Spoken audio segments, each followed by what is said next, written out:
Welcome to Paranormal Palace Radio, where truth equals reality, and truth is often stranger than fiction. Hello, everybody. Welcome to Paranormal Palace Radio. This is your host, Royce, the Redneck Radio Man. And joining me today is going to be Seth David Chernoff. And he's going to be talking about a new book that he's got out called A Manual for Living, subtitled Connections, if I got that title down correctly. He's been on once before about Manual for Living, subtitle, I think it was Reality if Memory Serves, and I'm sure he can correct me on that in just a minute. He's a cancer survivor, and his goal is to kind of light the path to happiness through human connection, which I'm quite sure a lot of y'all might want to say we've heard this here before, but, you know, if it's worked for him, it could work for you is what I'm thinking. You know, we can all sure enough try to at least give an ear and have an open mind. So, Seth, how are you doing today? I'm great, Royce. How are you today? Oh, I'm doing fantastic. Was I right about those book titles? Yes, Manual for Living Reality was the one we were on talking about last time, and this one is called Connection, just came out a few weeks ago. Now, this is a continuation of the last one, am I correct? Yeah, it's a series. There's 3 books in the series. The first one is all about our relationship to kind of being human, how we relate to money and time and illness and death and life. And the second book, Connection, is all about kind of taking that deeper. It's all about our inner connection to our truth, our relationships to one another, and kind of how we take that out into the world. So kind of like sort of taking an inventory of yourself and how you relate to yourself as well as to others, would you say? Yeah, kind of. And the basis for it is that, you know, when things happen in life, because they always do, whether it's illness or the loss of somebody we care about, we have a tendency to feel all alone. And it's really these interconnections that we have through our own truth with each other that allow us to feel like we're not alone and to understand that we're all going through many of the same things. Yeah, and I know a lot of people, they do feel like they're, well, one way that I've heard it put before was an island unto themselves, and I don't really think anybody can be an island unto themselves when everything's interconnected. Yeah, I agree with you, although it does feel that way sometimes. And at the end of the day, we are really alone. I mean, we go to bed, fall asleep on our own, we deal with pain on our own, we deal with death on our own, even though we may have people with us. Many parts of this journey are on our own. They're independent of anybody else. However, the fact of being human, of relating in this physical environment requires that we be connected to one another. So I think it's a balance, but I think we have to remember that being connected is what makes this human experience so great. Kind of drawing the line between where do I look out for myself without expecting help or giving help, and kind of where do I give and get both at the same time. Yeah, it's kind of like what you were saying. It's like, where do I stop? Where do I start and where do I stop? Like, where does my being end in this world? And it's like you said, we are all interconnected, but it's how we accept that even when we're going through situations and feeling things that we don't think that anybody else is dealing with. Yeah, and a lot of times when we're at our downest, we don't want to reach out. We don't want people reaching out to us, and we, I know, tend to snap at people or, you know, push people away. Really probably not always the best thing in the world we can do, but again, we do deal with human nature. We do. And as you know, I'm a cancer survivor. We've talked about this on the last time I was on your show, and it's those kind of traumatic situations where, you know, you have to deal with your own inner demons. You know, you have to look yourself in the eye and accept that, you know, if death is the outcome, then you have to make peace with it, and if it's not, then you have to understand that you can find gratitude for life. And it's like you said, you can either choose to, you know, be grateful and kind to these people in this world, or you can be begrudging and angry and upset and make your entire life experience a reflection of those inner feelings. Well, you know, it sounds to me like, Seth, you hit the nail right on the head when you said make peace with yourself, because I think so much of what really causes a lot of the problems with connecting with yourself as well as with other humans is the things that we're not willing to make peace with. Yeah, it's a good point. I think a lot of times we kind of try to ignore some of the things that we face. And first and foremost, we do have to make peace with ourselves. It's kind of like in relationship, you have to be able to love yourself first before you can ever fully love another. You know, but we have a tendency to look outside of ourselves for what we really need. We look outside for love. We look outside for fulfillment, and we'll never find it there. That is true. So many people, I mean, I've heard people preach on this here, and for years it never really sank home to me until I got older, but it did eventually sink that, people think, well, if I get a nicer house, I'll be happy. If I get a better car, I'll be happy. And so much of the time, once they get what they want, they're still looking because they found out that they were wrong. That wasn't what they wanted in the first place. And then the few people that seem like they really are happy, they're contented with their lot in life, and they don't have no problem with being happy. Yeah, it's very true. It's kind of like wherever you go, there you are. If you're in a bad relationship and you don't learn the lesson, but you get out of it, before you know it, you'll find yourself in a similar situation, and you'll wonder, how come the same kind of women keep showing up in your life, or the same kind of people, or the same kind of jobs, or the same kind of bosses? And unless we're willing to do the work and learn the lessons and grow, we're the ones that have to live with the choices that we make. And so it is very true. It's really who we choose to be in this life that is the limiter between a mediocre life and a life well lived. So would you say then, in your opinion, that what's taking place here is the law of attraction? People are attracting the kind of people that they're actually mirroring on the inside, for example? I do think there's some of that, but it's so much deeper than that. It's not based on who we're attracting from the outside. It's based on who we're choosing to be from the inside, not because we want to attract anything, but because we choose that in this life we are going to take control of our path to greatness. And that means taking responsibility for who we're being and the actions that we're taking. Now, that will naturally be reflected in the outside world, but it starts from within ourselves. So, and I think that's kind of a key distinction, is that we have to first make choices that have us feel good about our life and good about ourselves. And then as we do that, yes, people will be attracted in our life, but we will also be making decisions in our world that are consistent with our truth. And over time, our entire environment will be consistent with that truth. It sounds like a toss-old axiom, physician, know yourself. Know yourself. And I think in the end of the first book, I think at the very last chapter, I have a quote on every chapter, as you may remember, and the last one is know thyself. And I think that's what life's all about, is that it really is our own inner journey that will take us through this life and allow us to tap into whatever is our unique purpose in life. Which that, of course, explains why there's so many people. You always hear people talk about them. I wish I could be like this athlete, or I wish I could be like that movie star, or this author, or that author, or whatever the case may be, because they're not achieving the goals that they want to achieve, and they're looking on the outside instead of on the inside. Yeah, and that is the way our society is based. If you look at the way we identify ourselves when we meet people, what do you do? Well, I'm a doctor, I'm a janitor, I'm a nurse, I'm a father, I'm a cancer survivor. We have this identity for ourselves that we put out into the world, but that identity really isn't who we are. It's a reflection of the past. And so we really do get to choose who we're going to be in any given moment. That doesn't have to be a reflection of that outside identity. Yet our society definitely looks towards that identity, like you said, whether we're a celebrity athlete or whether we have a certain amount of money or a certain kind of car. But the only way to access freedom in our life is to relinquish that and to realize that we are really only who we choose to be in this moment. Which would mean also that you don't want to try to own anything that anybody tries to label you with. You can't really. I mean, think about it. Even in the world of sports, which is definitely a hot subject, in the world of sports, you have sports teams that are outstanding and excellent, but they're only as good as they are in any given moment. One team wins, one team loses.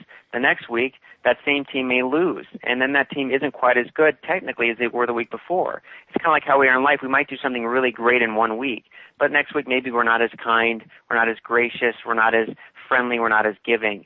Well, it's only who we are in this moment that makes all the difference. It really has very little to do with who we've been in the past.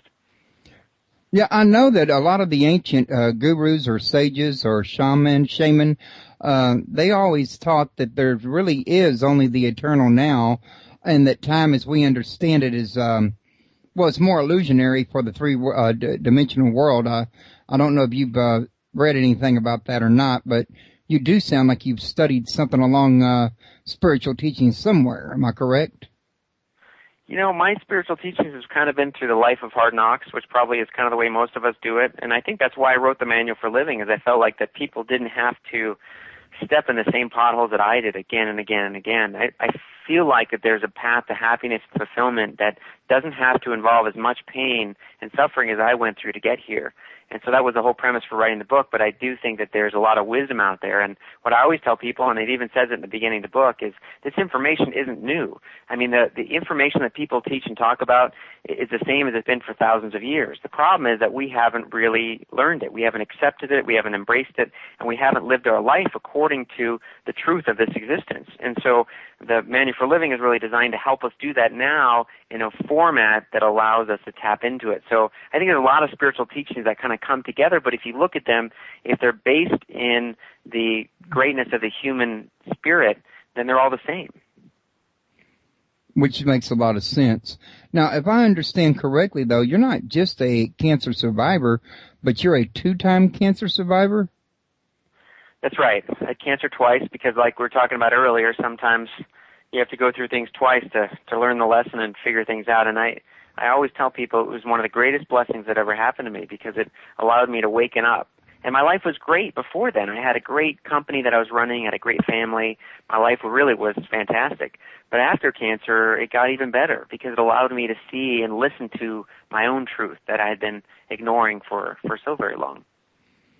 Yeah, I've heard tell that near-death experiences, you didn't have one, but still, people that either come close or get really sick or hit the bottom of the barrel or have a near-death, they usually come back with a whole entirely new approach to life, and many times they have a whole new appreciation for life that they never realized that they had before.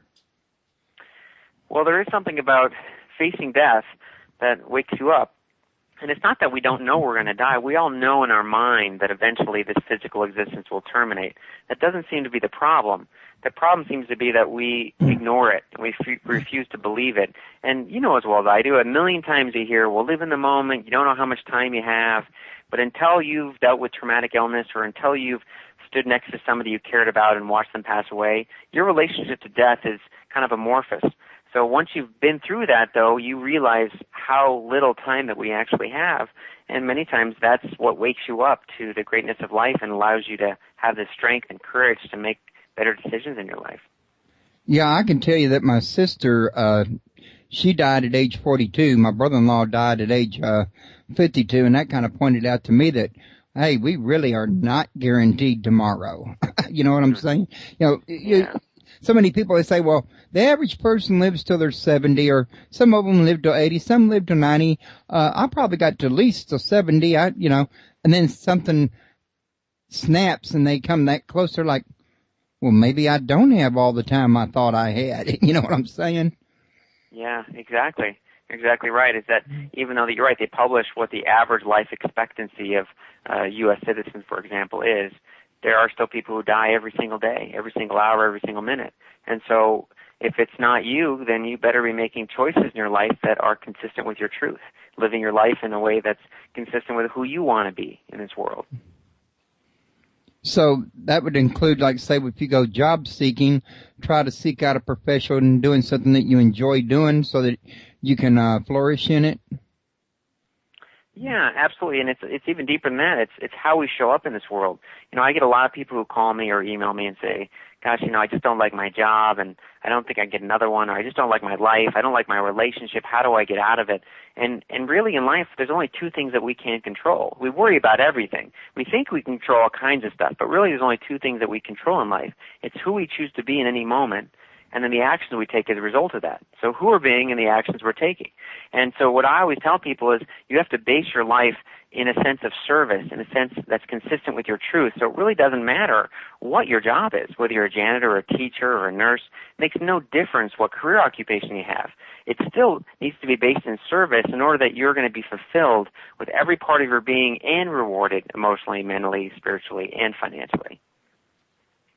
Yeah, I've heard teachings before that there's a lot of good to come out of being in service to others versus being in service to yourself. And well, I'm quite sure you know as well as I do that the majority of the world nowadays is in service to themselves, which you might say the modern day age of technology might have lended toward this kind of narcissism.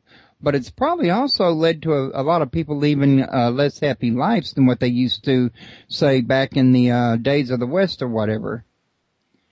Yeah, it's a really good point, Royce. I think that we do have to take care of ourselves, and I do think we do have to look after ourselves to some degree. But as you've said, we've gone overboard. We've gone so far to taking care of ourselves that we've disregarded everybody else.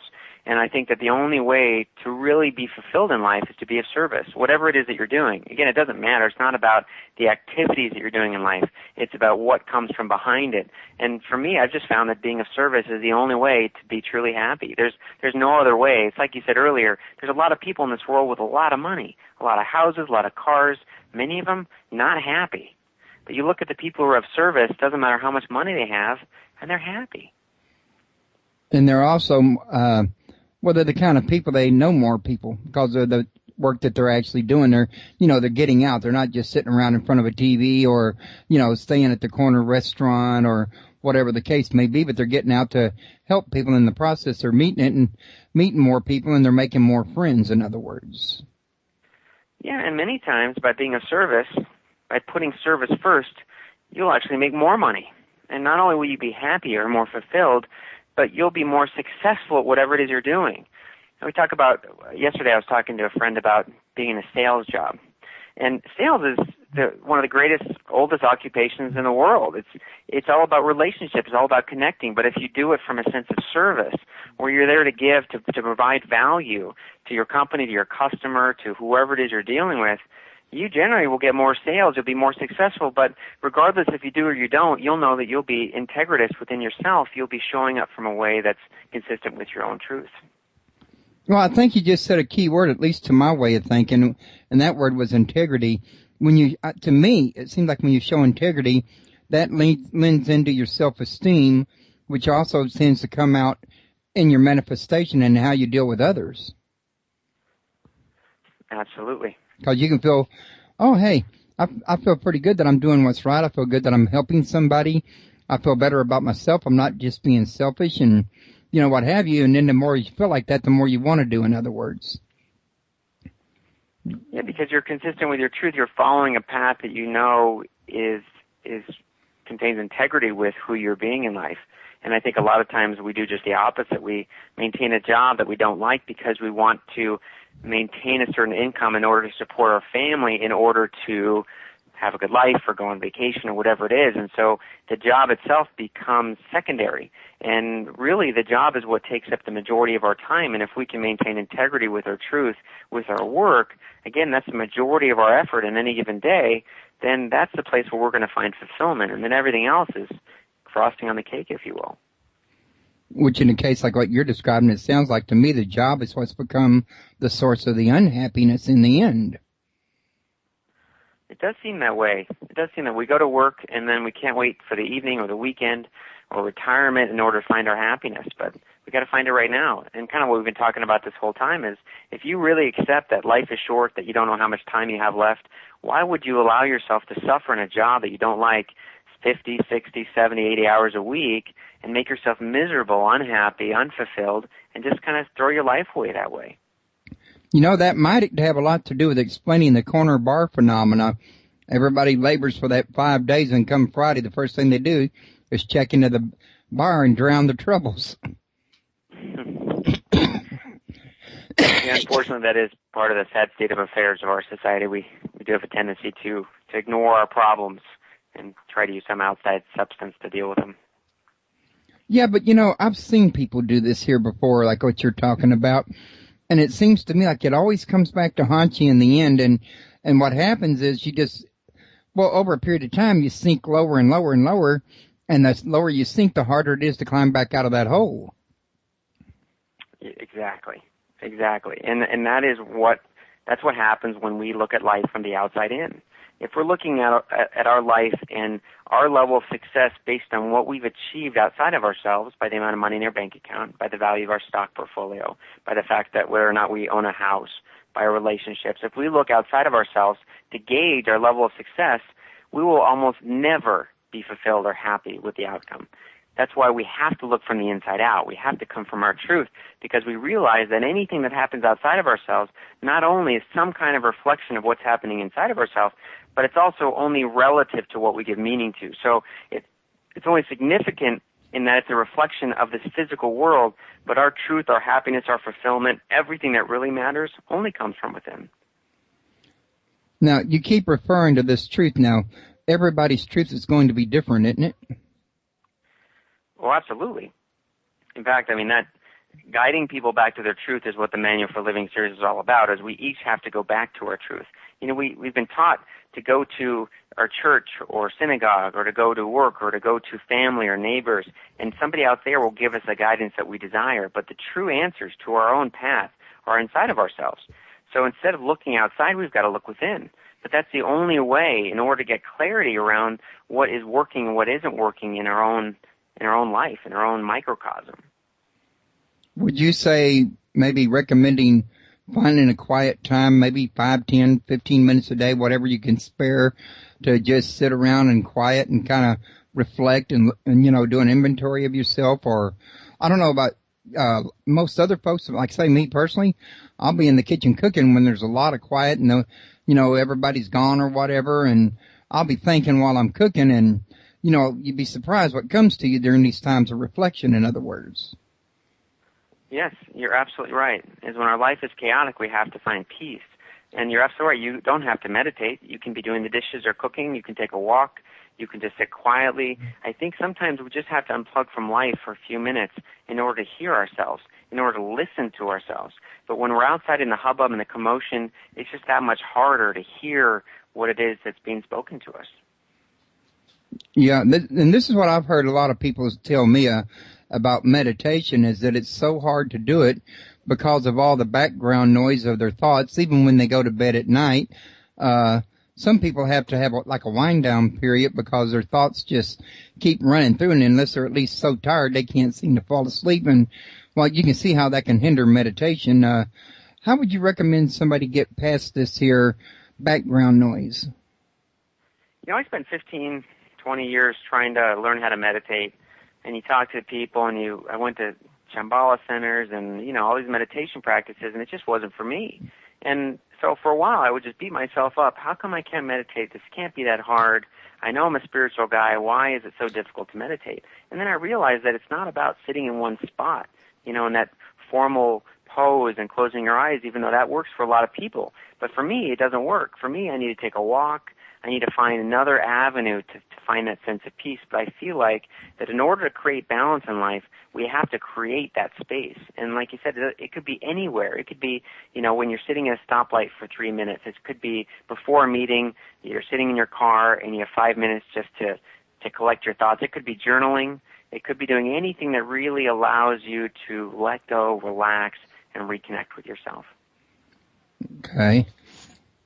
Now, I haven't actually read your newest book. I did read your first one. Can you give us kind of a summary of your newest book, a little bit more of what it covers and what you've already done, without giving away the bookstore, that is? No, I can give away the bookstore.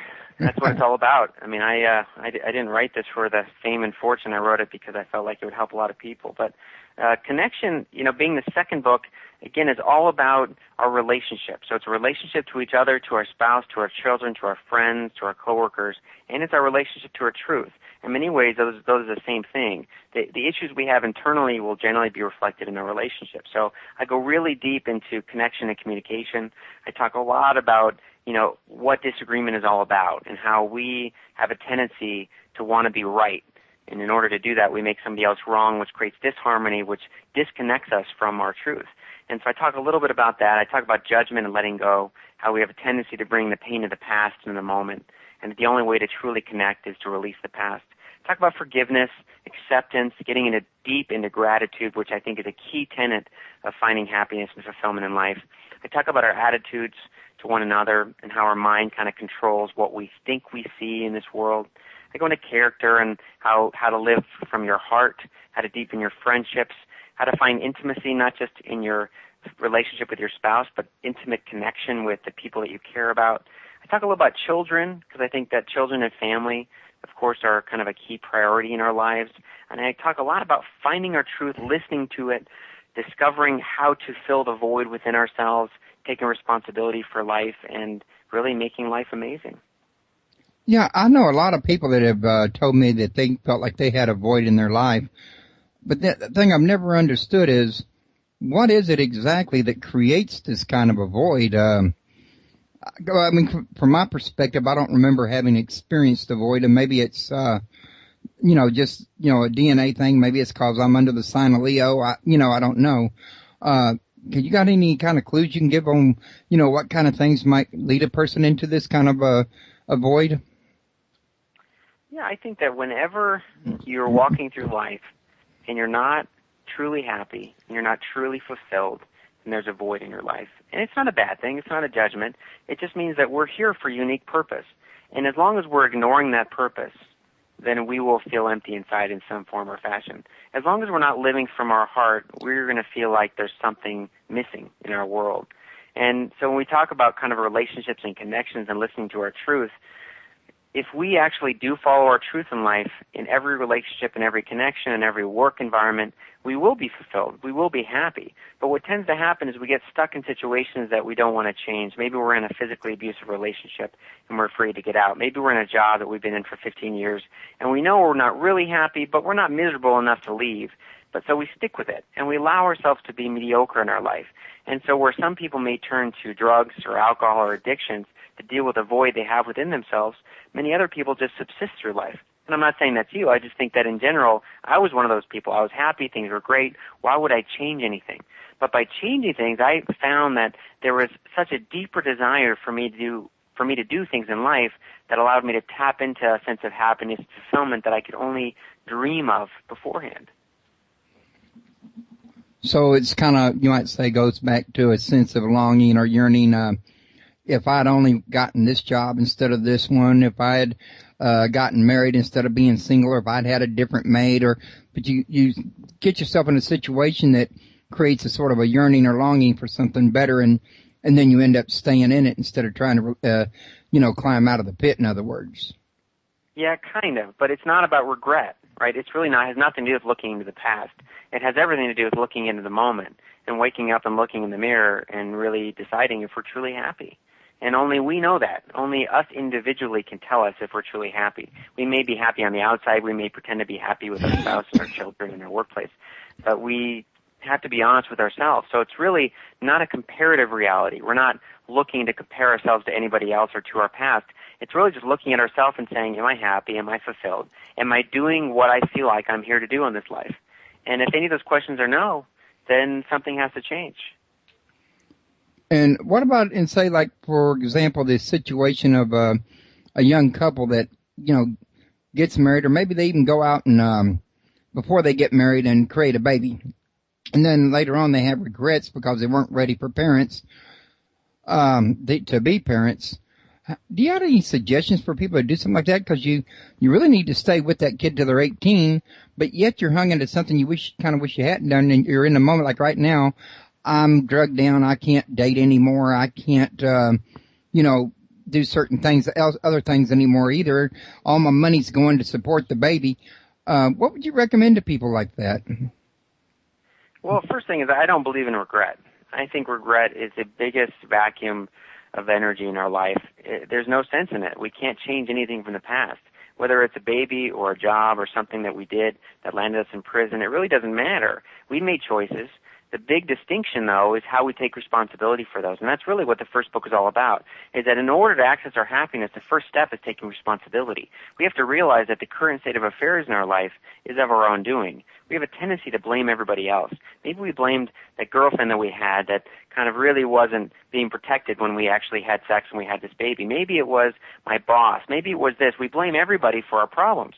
But if we can start by owning the decisions that we made that created the life as it currently stands, then we're empowered to make different choices.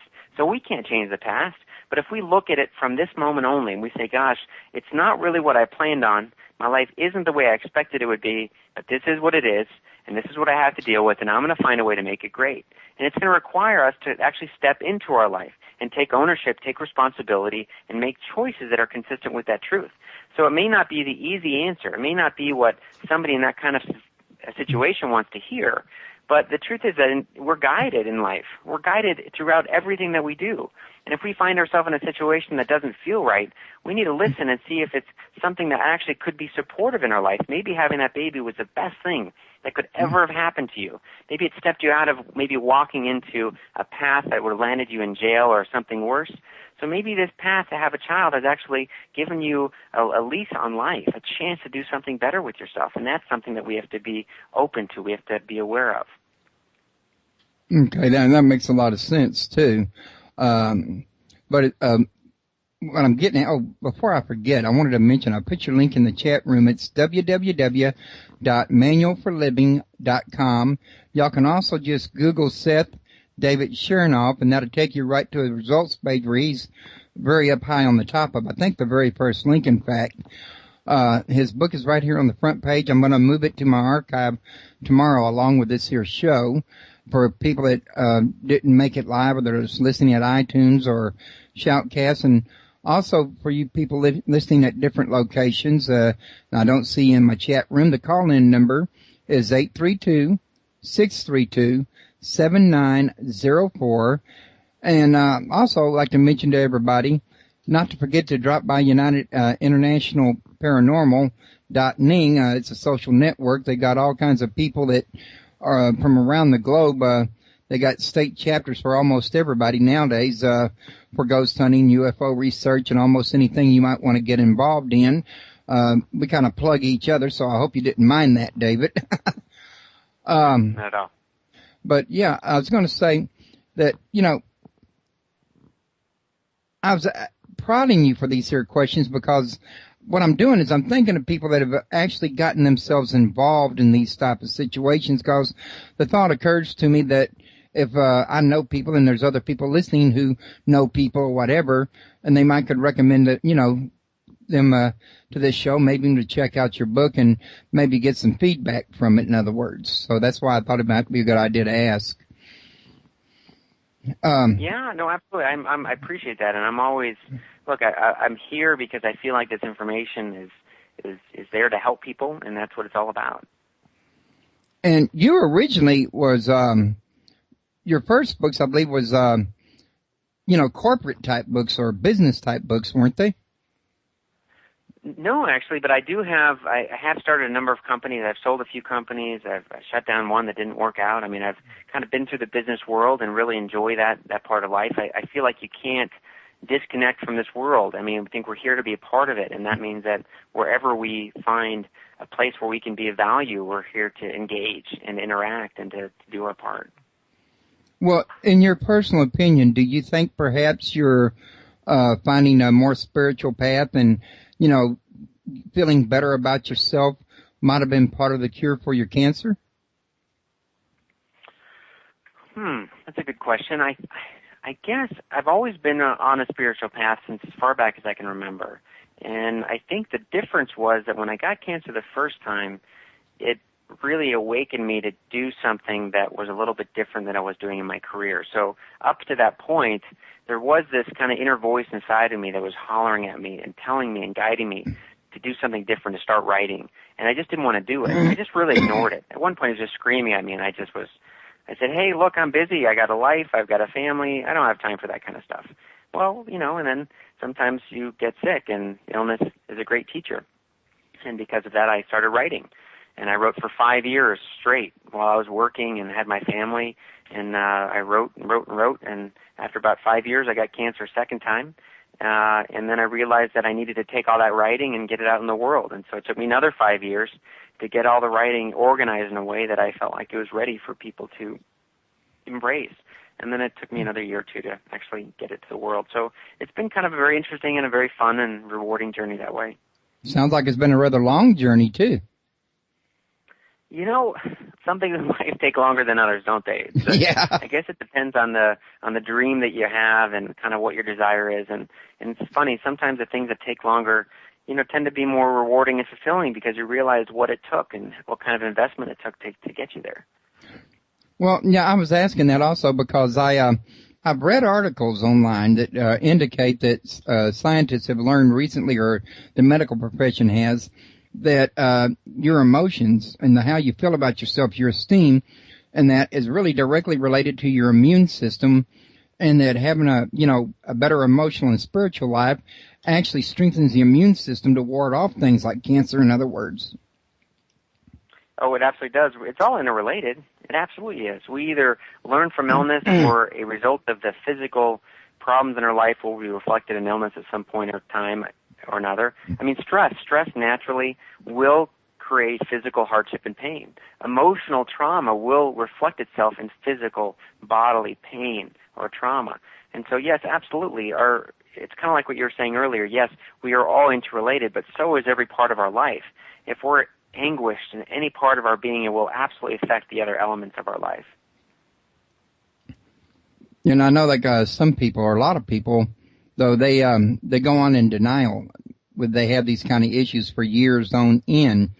And, I think that just tends to hurt people. I'm pretty sure you would agree with that.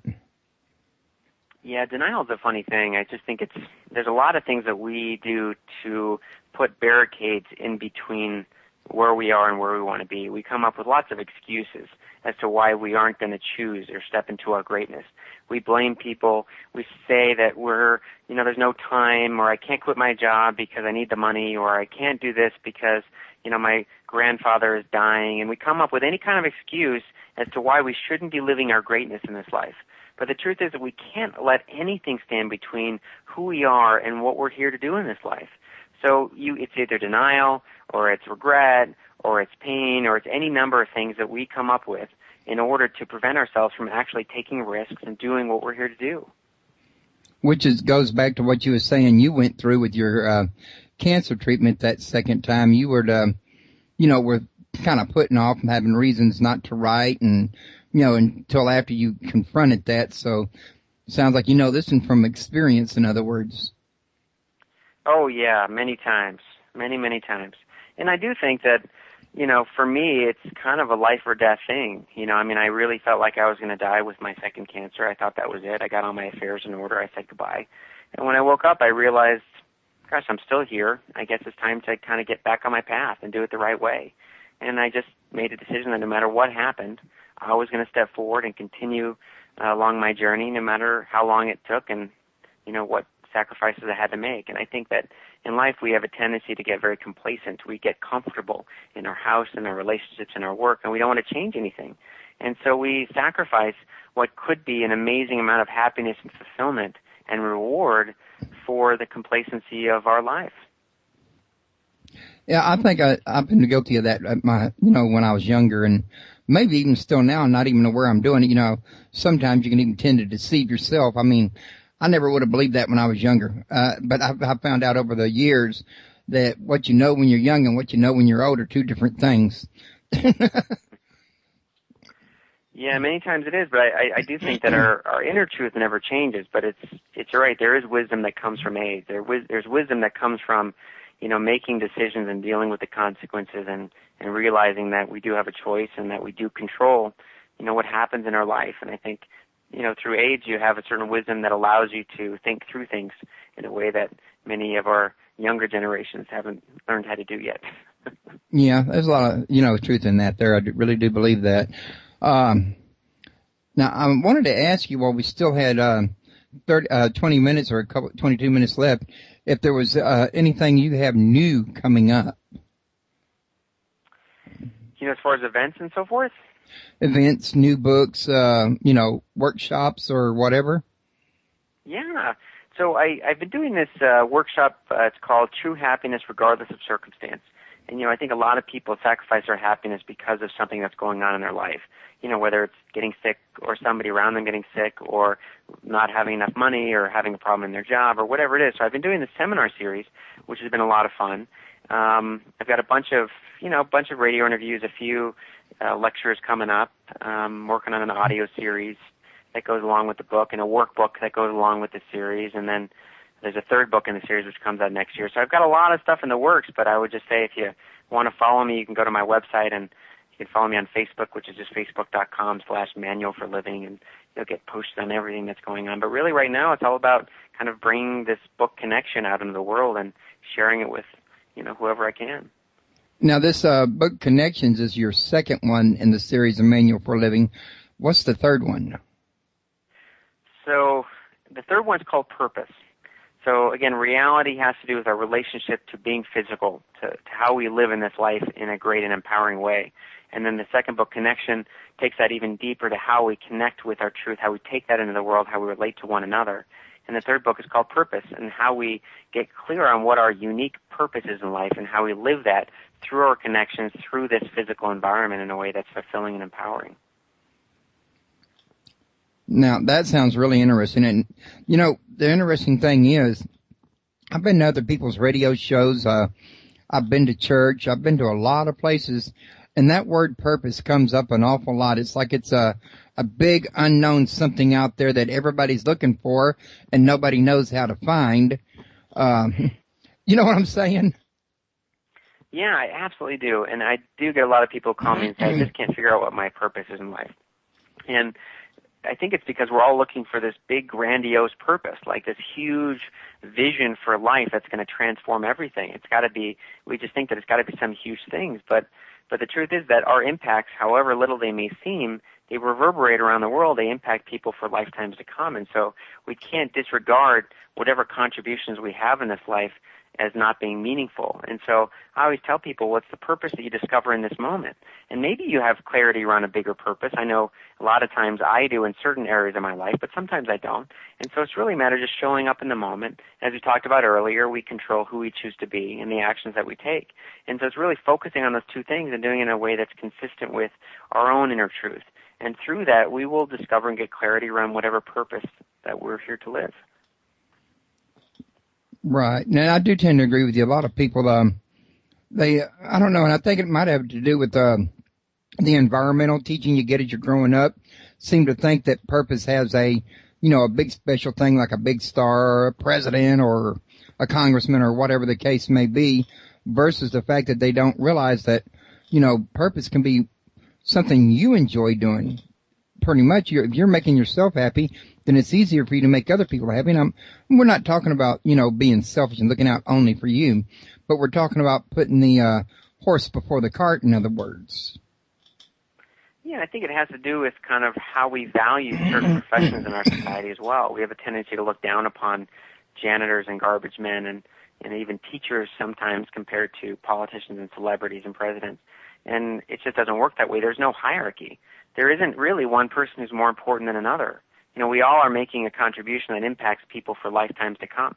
If you look at some of the greatest people in this that we value in this world, whether it's Steve Jobs or presidents or big athletes, they've had people like you and me all along the way that have helped touch them and guide them and move them along and move them forward. And so it's not like they've gotten there in a bubble, and it's not like they've gotten there because they took one path to life. It's that they kind of went out in the world in their own way, just like we do, and eventually blocks fell into place and doors opened, and they worked their way to a place that was fulfilling and rewarding for them. And we do the same thing. We show up every day, we do our part, we follow our journey, and it doesn't matter if we're cleaning up throw up or we're talking on the radio. We're doing our part to make the world a better place.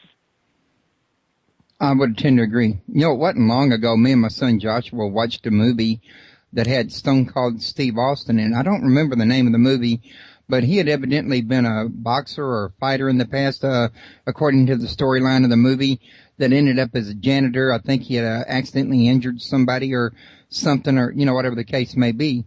But I'm talking about this because you reminded me when you mentioned the word janitor. But during the course of his tenure as a janitor, he had a big influence on another child there that was trying to train to be a fighter that was getting, blackballed, so to speak, and wasn't doing really well. So, you'd be surprised how even a janitor, if people want to call it even a janitor, the kind of strong influence. I mean, if you're a janitor at a school, for example, there's a lot of young minds around there that you could be an example for, be there for if they need help, or they might, need a friend or something like that. And if you had wanted to shy away from a job as a janitor because it was beneath you, you could have just shied away from greatness in a form that you may not have even realized you could have had. Yeah, absolutely. Absolutely right. It really doesn't matter what society deems valuable. It's really kind of how we contribute and how we're of service. And how little it may seem at the time, again, our contributions, they reverberate all over the place. So we're really kind of like the pieces in a puzzle, or say a group of people putting together a puzzle. Each person has a little bit of the piece, and they're responsible for their own piece, but yet they have to work with the people with their own pieces before you get to the actual entire whole, maybe? Yeah. I mean, as they say, it takes a village, right? I mean, sometimes, you know, it takes a lot of people doing little things to contribute to some big, grandiose adventure, and that really is what life's all about. It's each of us doing our part in whatever method or manner feels consistent with our truth in a way that's rewarding and fulfilling, that gets us to where we want to be. Okay. Now, I was just sitting here thinking while I was listening to you, but, yeah, I think you've hit so many great points during this here show that a lot of people, I think, including myself, have not always wanted to think about. And sometimes I have, sometimes I didn't think about it till later on. But, you know, I mentioned earlier I had read your book, the first one, Reality, and I found it to be very practical and very informative and, you know, very useful, and I would have recommended it to anybody. And I'm pretty sure that this book and the one you got coming up, without even seeing them yet, are going to be, you know, very useful and very much, some people call it must-reads, in other words. Good things to have around your house, good things to share with people, you know, people that you know that are maybe even down and out, they might read it and you might get some thoughts from it or something. But, I definitely think that you're making a big difference just by putting the material out there, in other words. And I'm quite sure a lot of people will walk into Barnes & Noble and they'll see your book and pick it up and, you know, whoa, what's this? You know what I'm saying? I really appreciate that. I really hope it does do what I believe it's meant to do, which is to kind of help people have access to their own sense of truth and access to fullness of their being. And I think sometimes we can use some pointers and tips, and whether it's this book or another book or, you know, the people in our life or a good show on the radio. I mean, there's a lot of resources out there, and I think it's our job to continue seeking and searching until we get the answers we're looking for. Yeah, I kind of tend to think the mind's meant to be kind of like a sponge in some ways. It's just there to, you know, absorb knowledge, and it's also a sponge with a processor that processes it and just has to determine where to use it, when to use it, and how to use it, in other words. It is very interesting that way. I mean, if we're actually open to learn and we realize that we're here to grow and to evolve, then we can maintain an awareness that allows us to continue learning no matter what the experience looks like from the outside. And I guess I agree with what you said earlier too. You can really make a big difference anywhere that you choose to be at any given point in time. The whole big secret to it is, I think, like you said earlier, be all that you can be at any given moment. Don't, you know, kind of erase you're against the word regret. I'm kind of against the word can't. You know, erase that from your vocabulary. It's at least as much as you can. Yeah, my grandmother used to tell me that ever since I was a little baby. She said, don't ever use the word can't. And you'd use the word can, and then she'd come after you. So you can't use that word in my house. And you can't. Can't. I always told my boys. It's definitely one. What's that? Go ahead. No, I'm sorry. I didn't know you was fixing to speak again. I apologize. I was just going to say that I always told my boys can't, never could do nothing. You know, it's true. And it's these things in life that we allow to stand between us and where we want to be. We just come up with excuses or reasons why we can't do things in life, why we can't succeed in life. And it's all just a misnomer. It's all just in our imagination. There's opportunities everywhere for each of us who chooses to kind of step forward on our path. So a good place to start, like you said, take a look at yourself. You know, ask yourself questions. What do I like? Can I apply this to employment? Should I apply it to family? Is this something that I could do in a public arena or whatever? And once you find out what it is, pursue it to its logical conclusion, and through it you'll find fulfillment.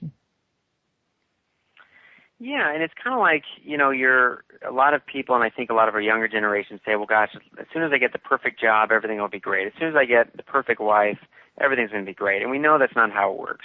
It's all the little things. And that, I guess, is really what the Manual for Living book series is all about. It's all the little things. There's like 72 or 75 chapters in each book, each signifying an area of our life that when mastered will contribute to our overall sense of happiness and fulfillment. So whether it's how we relate to time, how we forgive, how we let go of judgment, how we move forward in life from a sense of peace or gratitude, all those little things give us access to something great. So whether it's reflected in our work or reflected in our relationships, it's based on the inner work that we do to get us to that place. Right. And I can also be a witness to what you're saying, because I know in my life, I've been married 23 years now. When I first got married, we went through a real stormy period where she was trying to change me to something she liked, and I was trying to change her to something I liked. And, well, once we got through that there battle, 18, 19 years later, we began to find our way back toward each other. But we had to first realize that it wasn't up to us to change our mate. It was up to us to change ourselves for the better, in other words. And then... Yeah, that's great. But I mean, I think there would probably be less divorce, though, if people would, start looking and saying, what am I bringing to this table? Maybe if I bring the right stuff to the table, I won't have to change my mate. My mate would just automatically bring the right stuff as a natural outcrop of it, in other words. Well, it's kind of like, again, what we can control. We can't change anybody, but we sure do try, don't we? I mean, we really can only focus on ourselves and our own truth. And so if we're not showing up in a way that's consistent with our own truth, and by that I mean in relationship, it's standing in our own greatness. It's showing up in a way that's consistent with our own truth. If we walk in to the house and our spouse, for whatever reason, had a bad day and they're taking it out on us, that's really not our stuff. It's not our problem. We've got to be consistent with our truth. And so we don't need to get in an argument with our spouse because they're angry and they're trying to blame it on us, and we're trying to show them that they are angry and make sure they're aware of it. It's just really us maintaining our sense of peace and inner balance so that we can move forward in life. Don't accept what they're giving, but don't give out at the same time. Because so many times when you try to give it back, you're going to get more of it back. Yeah, it just degrades, right? It just gets worse. And the real solution is just to kind of stand in our own truth and be strong within ourselves and know that everything always works out. And so sometimes it means just letting go. Like you said, not trying to change our other person, only really focusing on ourselves and how we can be of service, how we can show up in a way that's meaningful. And the one thing I did learn, if you're looking to be happy by changing the other person, not going to happen. That's a long, hard tow. I'm here to let you know from experience. Yeah, you're absolutely right. But we do that anyway. I mean, we do it in life. We try to make the job, the job fit ourselves. We try to make our house fit ourselves. We try to create everything around us to fit into the life that we desire. And at some point, we can just accept our surroundings and say, you know what, I'm just going to accept it the way it is, and I'm going to show up in a way that's of service. I'm going to show up in a way that's more giving than I ever thought I would want to be. And we show up from a place of service, and we're rewarded in so many ways that we just couldn't imagine. Yeah, it sounds like a case of misplaced control, which I'm sure there's a lot of things that's misplaced in today's society. But I was going to mention the show has 7 minutes remaining. I wanted to see if you had any last-minute thoughts for everybody out there. I guess I would say that obstacles are a natural part of this life. We're all going to be challenged, whether it's through illness, through death, through people we care about that betray us, maybe through physical abuse, or whatever it is. We're all going to be challenged in every area of our life throughout our entire life. And if we can just accept that that's part of this physical existence, that we don't have to berate ourselves when these situations happen, that actually going out in this world and facing these experiences is a part of this life, if we can embrace that, then we at some point can realize that we can still maintain our sense of happiness and well-being no matter what's going on around us. No matter what obstacles we face, we do not need to let these obstacles control our sense of well-being and happiness, that we actually can control a sense of happiness. So if we actually can embrace and understand and expect that challenges will happen, then all of a sudden we can find that sense of peace and understanding that there are things outside of our control, kind of like you were just saying, that yes, we do try to control everything, but again, we can only control who we choose to be and the actions we take. Everything else is outside of our control. But through that, we are actually empowered to have a say in where our world goes and what happens. And we sure enough have a choice in how we perceive what happens to us, how we perceive our mates, our bosses, our coworkers, anything that's around us. Perception is a matter of choice. We can perceive a person as an a-hole or a person as being troubled at the time, for example. And again, this perception ends up reflecting your outlook in the end. It absolutely does. The more that we try to control the outcome of anything that's outside of our control, the more we're going to be disappointed. And I think maybe sometimes we might want to realize that it doesn't matter what the outside influence is. Sometimes we just need to remember the remedy to it. It's the same. You can't stereotype everything like that, but I think there are times that you can. Well, again, it just goes back to kind of focusing on our own truth and, what can you control? What can you let go of? The outside world is a reflection, for the most part, of our inner weather. And so if we can relinquish our attachment to outcome outside of ourselves and we focus on our own inner weather, our own inner contribution to being of service, then our outside life tends to transform itself in a way that's consistent with that own inner truth. And I've seen that. It does really happen that way. I mean, once I quit trying to change my wife, she actually quit trying to change me. And we can actually go long periods of time, weeks and months without quarreling like we used to. So, it makes a whole big difference, believe it or not. When I was younger, I'd say, nah, this ain't going to work. I had to do it, but I found out I was going about it the whole wrong way. Too bad I didn't have your book back then. Well, 22 years is a long time. I'm sure you've learned a lot of things in that time. Now, also I want to mention one more time that his website's www.manualforliving. And I also want to ask y'all, if y'all like my show, pass it around, share it with everybody. Don't forget to tell them I have archives here. Just click on the archive link in the menu on the left-hand side. And I will be posting this show over at YouTube so that people can listen to it over there. And I wanted to tell everybody also to come back Tuesday, and I will be having Lamont Wood on, and we're going to talk about out of place in time, space and time. He's wrote a book about objects that appeared up, and we found artifacts that has been found recently from a prior time that really looked like it belonged in a future time.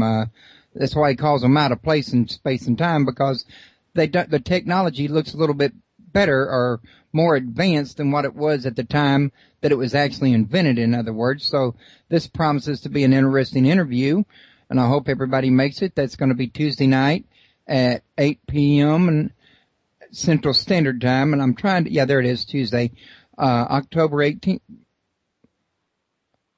Oh, wow. This is 18th. Boy, this month is getting away from me. I'm sitting there reading that, and I'm like, have we gotten this far in the month? And my mind blew for a second. I'm sorry about that. So, Seth, I wanted to thank you for coming, and I'd kind of like to have you come back. You've already told all my listeners about the reality and about connection, and, well, I wouldn't want to leave them, in the dark about the purpose, in other words. Well, I would be happy to come back, and I'll definitely look forward to sharing with your listeners and connecting with you when that book comes out, probably sometime in the fall. And for people listening elsewhere, you can find my site at www.paranormalpalace.com, and you can find links to buy the book on my site as well as on Seth's site. You can also find them in Barnes & Noble and Amazon and any other, I'm pretty sure most other book dealers. Sorry to say any, but I'm not sure how the publication system works. I'm pretty sure Seth knows more about that than me, but I know most people buy at Barnes & Noble and Amazon. I'm fairly sure you can buy them there. Is that correct, Seth? Yes, everywhere books are sold, you can find the book, and of course iTunes and everywhere else. All righty. Well, Seth, I tell you what, it's been a pleasure having you here. I've really enjoyed the talk, and it's been eye-opening as usual, and I really do appreciate it. And I'm going to go ahead and call a wrap on this in here and start tonight's supper. All right, fantastic. Thanks so much for having me. Thank you for coming. You have a good one.